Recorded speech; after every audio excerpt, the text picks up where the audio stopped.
100 सुनार की एक लोहार की। फ़ोन पर ये सुनते ही कि पापा को हार्ट अटैक पड़ा, रुचि अपने पति सौरभ और बेटे बंटी के साथ मायके के लिए निकल पड़ी। वहाँ पहुँचकर देखा कि पापा ईश्वर के पास जा चुके हैं। खुद भी रोती और बेहोश माँ को संभालती रुचि बेहाल हो गई थी। संस्कार हुआ और सभी रिश्तेदार अपने घरों को लौटने लगे। दोबारा अन्य रस्मों व 13वीं के लिए तो आना ही था। सौरभ भी रुचि व बंटी को वहीं छोड़कर लौट गए। दुख के पहाड़ जैसे दिन, अपना दुख, माँ का दुख और पापा की याद, इन सब के कारण रुचि का तो बुरा हाल हो गया था। कितना भी दुख हो पर काम तो सब करने ही पड़ते हैं। आखिरकार 13वीं का दिन भी आ गया। एक बार फिर सभी रिश्तेदार आए। सौरभ और रुचि के ससुराल वाले भी आए। सबसे छोटा भाई अजय अमेरिका से आया था 1 महीने की छुट्टी लेकर। शायद उसने ही कहा होगा, इसलिए चाचा जी कहने लगे, बहुत दुख की बात है लेकिन दुनियादारी तो निभानी पड़ती है, इसलिए मेरे ख्याल से अभी पूरी प्रॉपर्टी का बंटवारा भी कर लेना चाहिए। रुचि की माँ को तो वैसे भी कुछ समझ में नहीं आ रहा था, पर जब चाचा जी ने कहा कि भाभी आपका हिस्सा भी लगेगा, तब वह रोकर कहने लगी, मुझे हिस्सा नहीं चाहिए, मैं उसे लेकर क्या करूँगी, मैं तो अपने बच्चों के साथ ही रहना चाहती हूँ।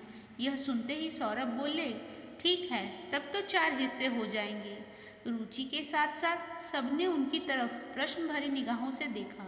तब वो बोले, रुचि का भी तो हिस्सा है, अब तो बेटियों का भी संपत्ति में हिस्सा होता है। यह सुनते ही रुचि का शर्म के मारे बुरा हाल हो गया और भाइयों के चेहरे तन गए। भाभियों की आंख में तिरस्कार और व्यंग्य का भाव आ गया। माँ तो कुछ समझ ही नहीं पाई।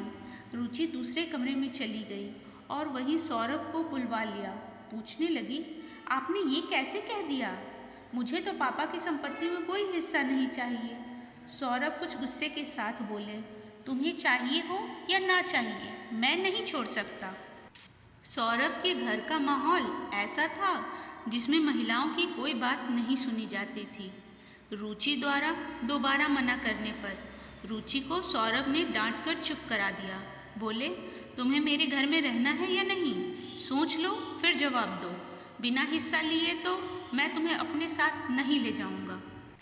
परेशान होकर रुचि सबके बीच में आकर बैठ गई, लेकिन अब उसने देखा कि भाभी लोग ठीक से बात नहीं कर रही और भाई भी गुस्से में भरे घूम रहे हैं। वैसे तो सौरभ रुचि को भी ज़्यादा दिन के लिए मायके नहीं भेजते थे, लेकिन संपत्ति के बंटवारे के नाम पर वह खुद भी तब तक वहाँ से नहीं हटे जब तक बंटवारा नहीं हो गया। रुचि में पति का विरोध करने की हिम्मत नहीं थी, आत्मनिर्भर भी नहीं थी और उसमें पति और उनका घर छोड़ने की हिम्मत भी नहीं थी। अतः जैसा पति ने कहा करना पड़ा। पापा की संपत्ति के नाम पर एक 2 मंजिला मकान था जिसके 4 हिस्से हो गए। विदेश में रहने वाले भाई के साथ साथ सौरभ ने भी रुचि का हिस्सा किराए पर चढ़ा दिया। बहुत भारी मन से रुचि मायके से ससुराल लौटी। किसी ने जाती हुई रुचि से ठीक से बात भी नहीं की। जब से रुचि वहाँ से लौट कर आई तब से उसका मन ससुराल में नहीं लग रहा था। वैसे भी ससुराल में उस पर इतने बंधन थे कि वह खुलकर सांस नहीं ले पाती थी और अब मन में यह कांटा भी चुभ गया कि पापा ने उसका विवाह करने में अपना पीएफ लगभग पूरा खर्च कर दिया। बंटी के जन्म के समय वह मायके में रही, जहां उसे भरपूर देखभाल और लाड प्यार मिला।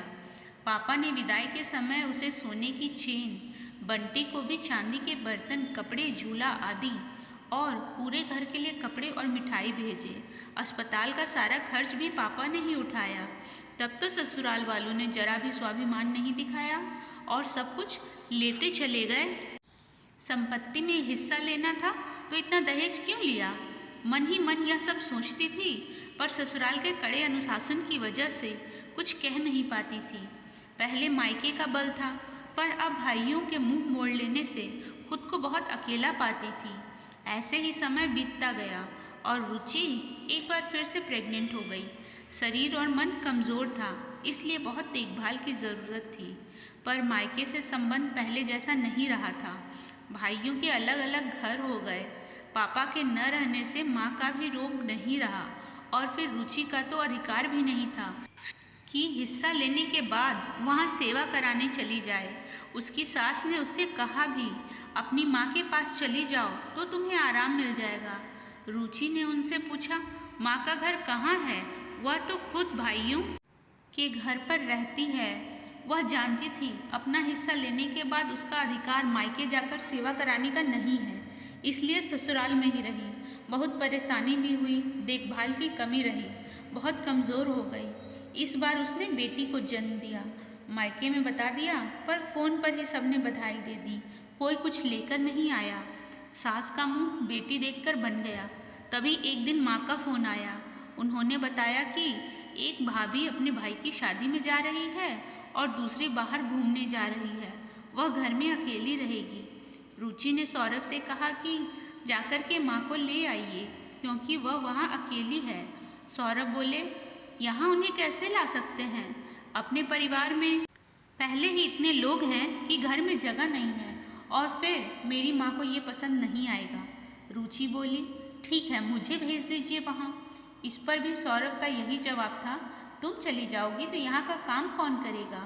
तिलमिला के रुचि के मुंह से निकल गया, प्रॉपर्टी लेने का तो अधिकार है मेरा, पर सेवा करने का नहीं है। सौरभ बोले, तुम्हारे भाइयों को भी तो प्रॉपर्टी मिली है, फिर वे कैसे माँ को अकेला छोड़कर चले गए? रुचि कहने लगी, मेरा उनसे कोई मुकाबला नहीं है। जैसे आपको अपनी माँ की फिक्र है, वैसे ही मुझे भी अपनी माँ की फिक्र है। इस बार कड़ाई के साथ सौरभ बोले, मुझसे बहस मत करो, मैंने जो कह दिया बस कह दिया, तुम कहीं नहीं जाओगी। रुचि की आंखों में आंसू आ गए। अपनी माँ को फ़ोन मिलाकर बात करने लगी। उसकी ससुराल के हाल सुनकर उसकी माँ बोली, बिटिया, अब मुझे लगता है कि पहले ही तुम्हारा हिस्सा बेचकर तुम्हें ऊंची शिक्षा दिला दी होती तो आज ये हाल ना होता। ना तो तुम ससुराल में दब कर रहती और ना ही तुम्हारी प्रॉपर्टी पर तुम्हारे ससुराल वालों का हक होता। रुचि ने माँ को बता दिया था कि जो किराया आता है वह सौरभ अपनी माँ को दे देता है। भाइयों से भी हिस्सा छिन गया और रुचि को भी नहीं मिल रहा। माँ रुचि के लिए दुखी थी, पर कुछ कर नहीं सकती थी। कुछ समय और बीत गया, तब सौरभ कहने लगे, दूसरे शहर में प्रॉपर्टी की देखभाल करना मुश्किल है, इसलिए मायके वाले तुम्हारे मकान का हिस्सा बेचकर मैं फिक्स डिपॉजिट करवाना चाहता हूँ। मकान बेचने के पेपर बनवा लिए हैं, तुम मेरे साथ चलकर रजिस्ट्री पर साइन कर देना। रुचि के मन में गुस्से की आग लग गई।